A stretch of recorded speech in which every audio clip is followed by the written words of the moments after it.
Fairy tales, folklore, myths, and legends. Why do children need them? Why do nations and peoples create them? Who knows? Maybe some of them are real. Maybe some are merely imaginative. Is there a hidden wisdom worth finding in these tall tales? Proverbs 1:5-6 says, "Let the wise hear and increase in learning, and the one who understands obtain guidance, to understand a proverb and a saying, the words of the wise and their riddles." We're your hosts, Jerry and Amy Davidson. Welcome to the Story Cottage. Please step inside.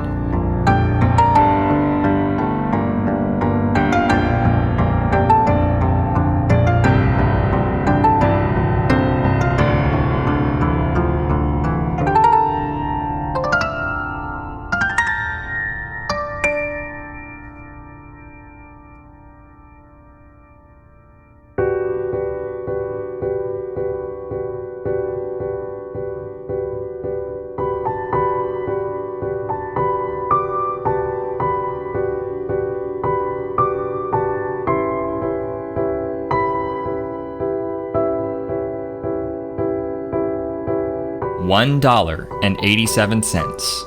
That was all, and 60 cents of it was in pennies. Pennies saved 1 and 2 at a time by bulldozing the grocer and the vegetable man and the butcher until one's cheeks burned with the silent imputation of parsimony that such close dealing implied. 3 times Della counted it, $1.87, and the next day would be Christmas. There was clearly nothing to do but flop down on the shabby little couch and howl, so Della did it, which instigates the moral reflection that life is made up of sobs, sniffles, and smiles, with sniffles predominating. While the mistress of the home is gradually subsiding from the first stage to the second, take a look at the home, a furnished flat at $8 per week. It did not exactly beg description, but it certainly had that word on the lookout for the beggar squad. In the vestibule below was a letterbox, into which no letter would go, and an electric button from which no mortal finger could coax a ring. Also appertaining thereunto was a card bearing the name Mr. James Dillingham Young. The Dillingham had been flung to the breeze during a former period of prosperity when its possessor was being paid $30 per week.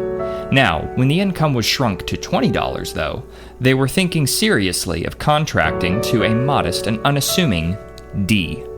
But whenever Mr. James Dillingham Young came home and reached his flat above, he was called Jim, and greatly hugged by Mrs. James Dillingham Young, already introduced to you as Della, which is all very good.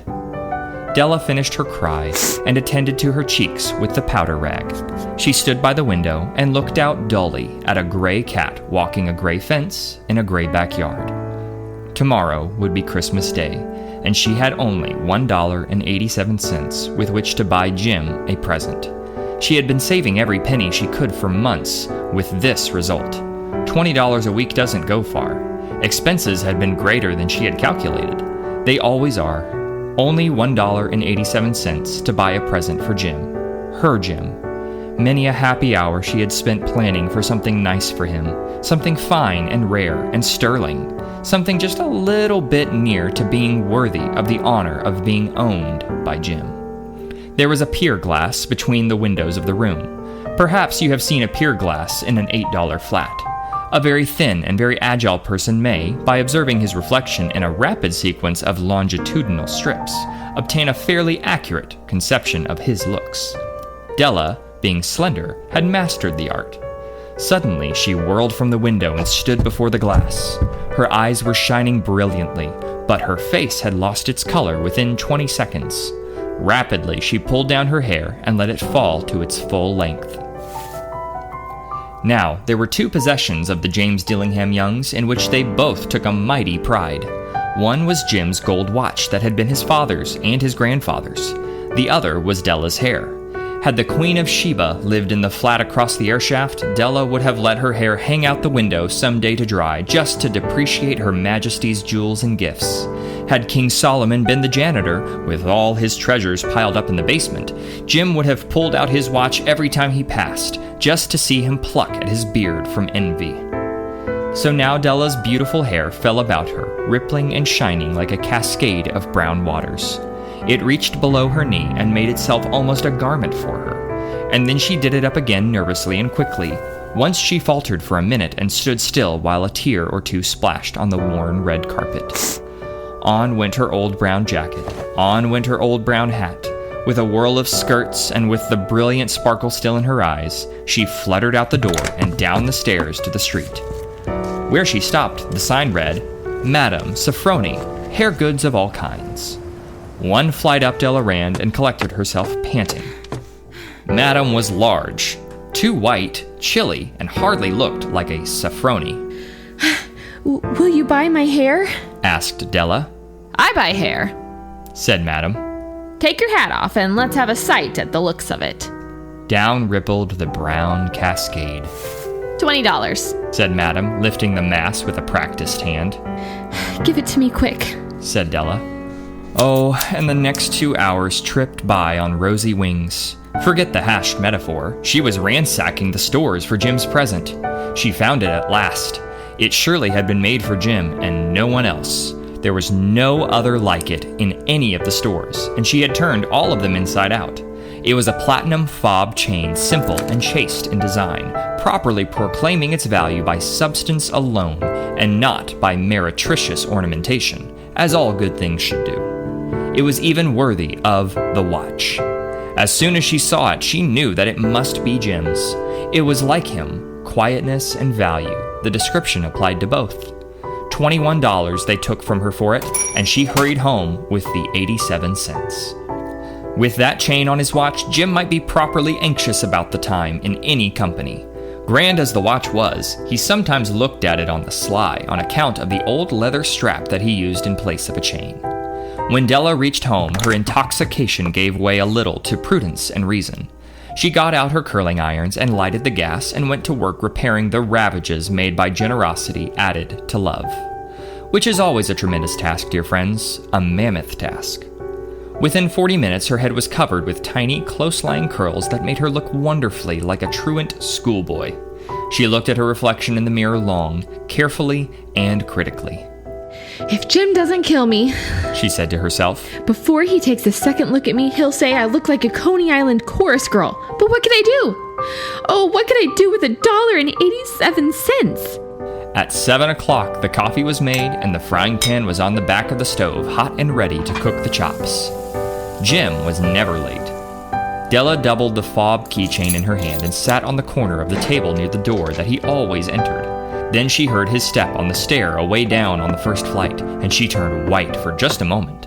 She had a habit of saying a little silent prayer about the simplest everyday things, and now she whispered, Please, God, make him think I'm still pretty. The door opened, and Jim stepped in and closed it. He looked thin and very serious. Poor fellow, he was only 22, and to be burdened with a family, he needed a new overcoat, and he was without gloves. Jim stopped inside the door, as immovable as a setter at the scent of quail. His eyes were fixed upon Della, and there was an expression in them that she could not read, and it terrified her. It was not anger, nor surprise, nor disapproval, nor horror, nor any of the sentiments that she had been prepared for. He simply stared at her fixedly, with that peculiar expression on his face. Della wriggled off the table and went for him. Jim, darling, she cried. Don't look at me that way. I had my hair cut off and sold because I couldn't have lived through Christmas without giving you a present. It'll grow out again. You won't mind, will you? I just had to do it. My hair grows awfully fast. Say Merry Christmas, Jim, and let's be happy. You don't know what a beautiful, nice gift I've got you. You've cut your hair off? Asked Jim laboriously, as if he had not arrived at the patent fact yet, even after the hardest mental labor. Cut it off and sold it, said Della. Don't you like me just as well anyhow? I'm me without my hair, ain't I? Jim looked about the room curiously. You say your hair is gone, he said with an air almost of idiocy. You needn't look for it, said Della. It's sold. I tell you, sold and gone, too. It's Christmas Eve, boy. Be good to me, for it went for you. Maybe the hairs of my head were numbered. She went on with sudden serious sweetness. But nobody could ever count my love for you. Shall I put the chops on, Jim? Out of his trance, Jim seemed quickly to wake. He enfolded his Della. For 10 seconds, let us regard with discreet scrutiny some inconsequential object in the other direction. $8 a week or $1 million a year. What is the difference? A mathematician or a wit would give you the wrong answer. The Magi brought valuable gifts, but that was not among them. This dark assertion will be illuminated later on. Jim drew a package from his overcoat pocket and threw it upon the table. "Don't make any mistake, Del," he said. "About me, I don't think there's anything in the way of a haircut or a shave or a shampoo that could make me like my girl any less. But if you'll unwrap that package, you may see why you had me going a while at first." White fingers and nimble tore at the string and paper, and then an ecstatic scream of joy, and then, alas, a quick feminine change to hysterical tears and wails, necessitating the immediate employment of all the comforting powers of the Lord of the Flat. For there lay the combs, the set of combs, side and back, that Della had worshipped long in a Broadway window. Beautiful combs, pure tortoise shell, with jeweled rims, just the shade to wear in the beautiful vanished hair. They were expensive combs, she knew, and her heart had simply craved and yearned over them without the least hope of possession. And now, they were hers. But the tresses that should have adorned the coveted adornments were gone. But she hugged them to her bosom, and at length she was able to look up with dim eyes and a smile and say, "My hair grows so fast, Jim." And then Della leaped up like a little singed cat and cried, "Oh! Oh!" Jim had not yet seen his beautiful present. She held it out to him eagerly upon her open palm. The dull, precious metal seemed to flash with a reflection of her bright and ardent spirit. "Isn't it a dandy, Jim? I hunted all over town to find it. You'll have to look at the time 100 times a day now. Give me your watch. I want to see how it looks on it." Instead of obeying, Jim tumbled down on the couch and put his hands under the back of his head and smiled. "Del," he said, Let's put our Christmas presents away and keep them a while. They're too nice to use just at present. I sold the watch to get the money to buy your combs. And now suppose you put the chops on."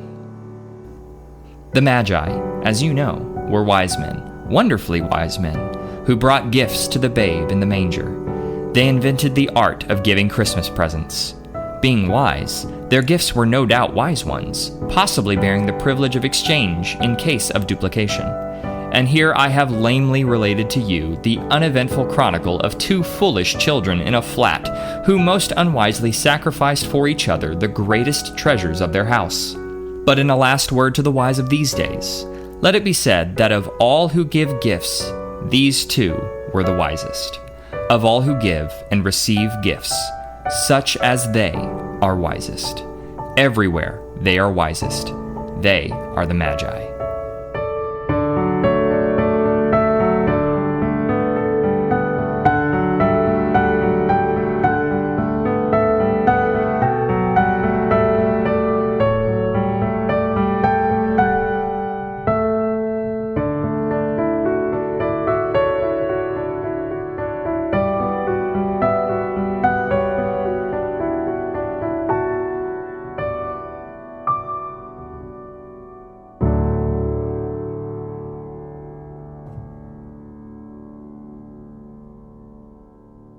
Welcome back to this special edition Christmas ad-free episode of the Story Cottage. Let's jump into our normal questions. So first, what sort of values do we see in the characters in this story? Well, Della values her husband Jim and his qualities as a man. She views Jim in such high respect and honor that she is willing to lose something so precious to her to be able to give him a gift that she deems worthy of being owned by him. And then Jim also values Della and her beauty and qualities as a woman. He is willing to sell the one most valuable thing that he owns in order to generously adorn his bride with something that she fancies and that would complement the beauty that she already possesses. The second question would be, what can you learn to apply these things in your daily life? Giving of ourselves brings meaning and joy. We talk a lot during Christmas about the gifts that the Magi, or the wise men, bring to Christ the King as a little baby. But we forget something very important. See, our nativity sets and books often show the Magi at the manger right after Jesus was born. This isn't what happened, though. It does make for easy storytelling, I'll give it that. But the Magi didn't arrive until about 2 years after Jesus was born. That means the Magi gave more than 2 years of their own lives following the star and searching for the baby king of all creation. They gave of themselves, not just their wealth. Della and Jim should remind each of us that pouring ourselves out for others, whether it's your wife, your husband, your kids, your neighbors, and so on, that brings greater joy than giving out of our wealth. It wasn't the amount of money in the story that was important. It was the disposition each person had to give up what was so valuable to them in order to show how much they valued the other person. So, this Christmas, give of yourself. It may be uncomfortable, difficult, or maybe even awkward, but give nonetheless. Show at least one person how much you value and love them by giving something more than just something off of their list. Yeah, that's really good. Well, we hope you enjoyed this special ad-free bonus episode of The Story Cottage. And remember, you could listen to all of our stories ad-free by going to thestorycottage.buzzsprout.com and supporting the show for only $5 a month. We'd really love to keep bringing these wonderful old tales to you guys next year. Yep. Well, God bless you all, and Merry Christmas to you and your family. Toodaloo. Thank you for joining us here at The Story Cottage. If you liked what you heard, smash that follow button and leave us a 5-star review. It tremendously helps with the algorithms so folks like you can find us. Go to thestorycottage.buzzsprout.com or click the Support the Show link in the show notes to subscribe for $5 a month to get every episode ad-free. And follow us on X, Instagram, or Facebook. And please, join us next time.